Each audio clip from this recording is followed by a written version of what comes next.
Hello, my friends. Welcome back to Tittle Tattle Tarot. It's Georgie. And today I would like to look at Emily Bronte.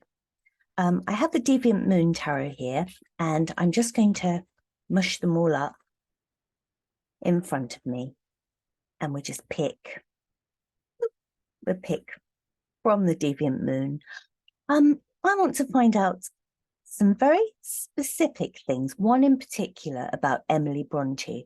Now, Emily Bronte was born in 1818 and died in 1848. So she was only 30 when she died of consumption. She wrote one novel, Wuthering Heights, and I think that was only published about a year before she died. So she never knew, what happened to that novel, how well it was received. It was received badly in some quarters, but she never actually knew what happened. She died a year later. Emily Bronte, very complex character, this. The only aspect I'm looking at is her relationship with her dog. Now, Emily Bronte, she also had poems published. I think there are about 19 poems published under the name of Ellis Bell, and her other two sisters, they had poems published in the same volume under male names as well. And the book was widely received well, but didn't really sell. But none of that really matters. That's just a little bit of background stuff. Let's find out about Emily Bronte's relationship with her dog, Keeper. Now, this Keeper was a massive half Mastiff, half Bulldog, very, very strong dog. Now, Wuthering Heights is a book, and people say it's a romance. No way on God's earth is Wuthering Heights a romance. It's full of violence, calculated violence. It's tantalizing and terrible, and some people just call it a hot mess. It's a difficult book. It's it's one of those things, you either love it or you hate it, and again, it's very much divided. But it's certainly not a love story. As I say, violence and revenge are basically the topics in Wuthering Heights. So it's a very, very unique book. But with regards to violence, I want to look at Emily Bronte's relationship with this massive dog that she had. Now, this story comes from The Housekeeper, and I've heard it a couple of times. The Housekeeper stated that Emily Bronte was very particular about her bedroom, and that her bed had over the top of it a white cover, and her dog was very fond of getting on top of her bed. Now, I think you and I would just close the door to the bedroom, but Emily Bronte had said to her housekeeper, or the housekeeper, if the dog gets on the bed again, I will make him never do it. He will never, ever do it again if he does it one more time. So rather than just closing the bedroom door, she left the door open. This big old bull mastiff cross, bulldog, climbed onto the bed, and she came into the bedroom. She found him. And now this is so disturbing to me. She grabbed hold of the dog and she beat the dog. And it wasn't just a slap, not that I agree with slapping dogs at all, but it wasn't just a tap or a smack. This was a full-blown assault on this dog. She beat the dog until its eyes were red, and very, very extreme violence to this dog. The dog didn't retaliate. Now, this is amazing. These dogs are incredible, aren't they? That you can show a dog such an abuse and it didn't bite. It just allowed her to beat him, and it makes me so upset talking about this. I'm just going to pull a card. Okay. And this dog just took this punishment, took this beating. And the dog was in such a terrible state that she had to nurse it back to recovery. And she did that. She nursed it back. But what an incredible act this is. I wanted to know whether it was true. Because her book is so full of violence and so full of revenge. Is that what she was? Is that what she was? And this came out, just this anger, and she just attacked this dog. Let's have a look at these. We've got one upright and two reversals. The upright is the coffin card. That, well, you know, this sort of signifies death. In the traditional Rider-Waite, this would be the knight lying on top of his coffin, thinking about his next move. But the way this character is leaning on the sword, this is just like sort of punishment. It's self-punishment, but she's not doing it to herself. She's doing it to this animal. Swords, that they're a very violent image, this one. And although in the Rider-Waite it would be taking yourself away and thinking about things, I don't see it as this. I see this as someone who's tortured themselves and is lashing out with their swords. One sword for them, three swords for someone else, and that being the dog. And it can be seen as mental illness, the Four of Swords. You've taken yourself away. It's like sort of recuperating, taking yourself away. Well, she didn't take herself away and recuperate, but it is that form of you're in a bubble. You're in this rage of mental illness, of mental states that takes you away from anybody else. So I see that as being like the Four of Swords, where he's lying on the coffin, but you've sort of pulled yourself away from what is right and what is normal, and you're in your own little coffin, your own little world of violence. So let's have a look at these two reversals either side. Three of Wands. Three of Wands is very much waiting for something good to happen, waiting for something to come to you. It's the merchant standing on the shore, and he's waiting for that boat to come in. It's got all his cloths and all those wonderful things that he's going to sell, and it's joyous because he knows that when his boat comes in, he will make money, and that will be his coming to him. He's waiting with anticipation. Well, her waiting was waiting for this incident to happen.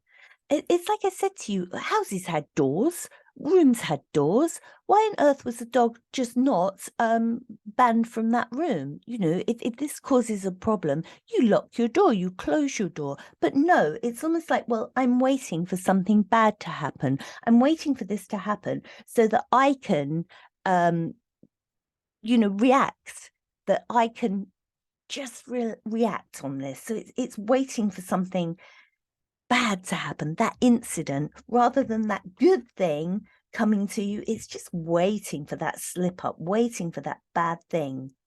And then Knight of Swords, this is your violence card. Again, more swords, that sort of attacking energy. Knight of Swords, the right way up. Even the right way up, it's very sort of fly off the handle. Come on, let's do this, let's do that. Not a lot of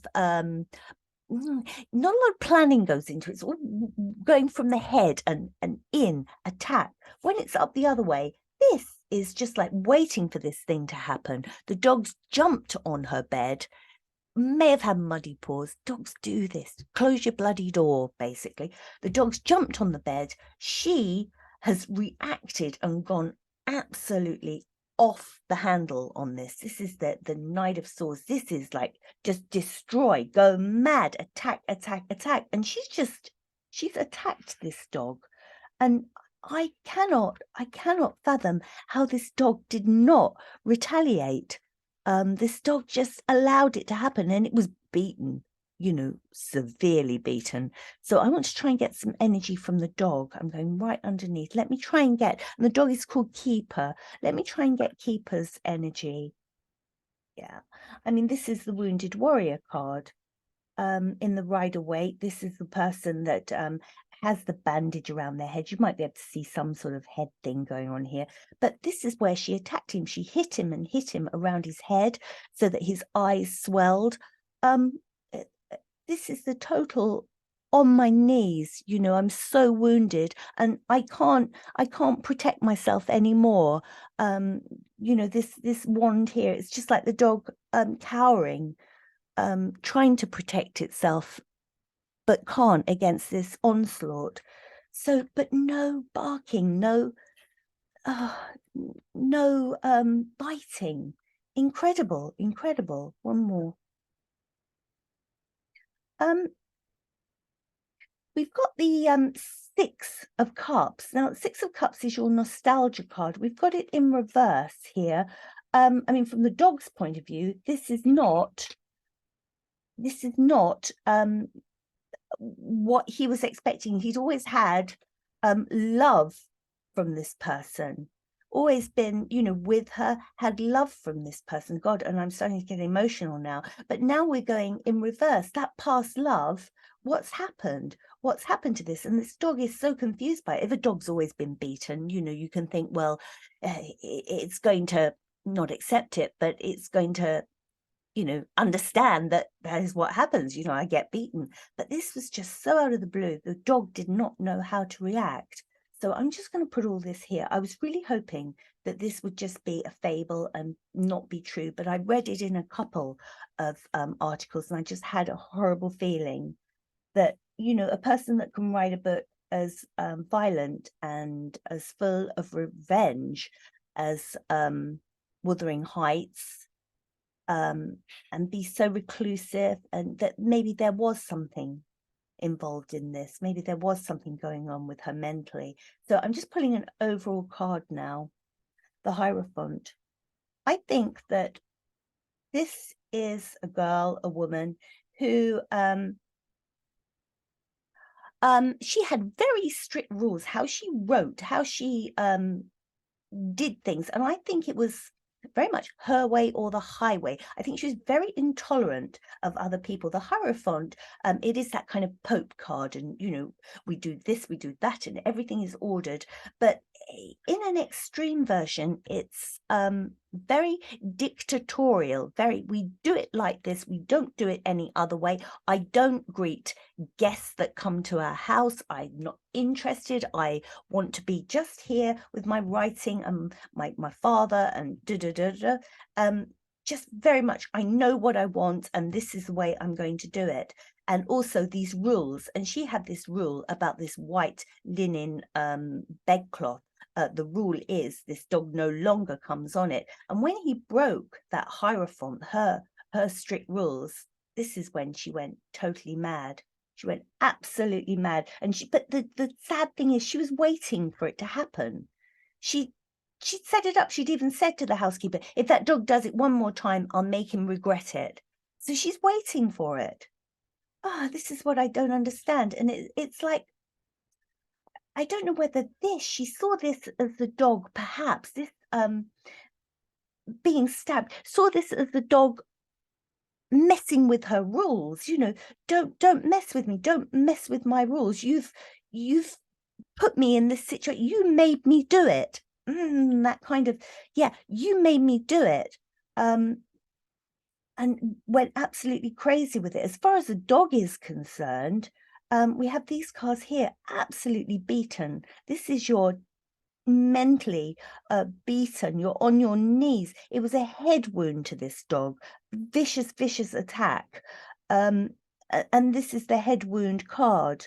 Been beaten about the head and can't defend yourself, don't know how to defend yourself, because this has never ever happened before. It's always been, past memories of the dog Keeper with the family, with Emily Bronte, always like happy, running about, always fine. So that when this happened, he had no gauge of how to react, so he didn't bite. He didn't snarl, he just covered himself up and he took one hell of a beating. My loves, this is the most awful reading. I really hope that this wasn't going to happen. I had a horrible feeling that it was true. Let me know your thoughts. Let me know if you've read Wuthering Heights and whether you consider it to be a love story, or whether, you think, as I do, that it's just a very, very violent novel, full of just revenge and very unhappy people, and that revenge doesn't get you anywhere in the end. Very sort of gothic, and yeah. Let me know what you think, and let me know what you think about this situation with the dog. Do you think that Emily Bronte was in some way not 100% stable? Well, I don't think she could have been, to beat a dog like that. She couldn't be. What do you think it was with her? I would be really interested in knowing, and I'm really sad that this tale from a housekeeper, um, that had been reported by this long-term housekeeper, that this was true, because I hope that it wasn't. You take care, love yourselves, love your animals, love each other, and I'll be back very soon. Bye-bye.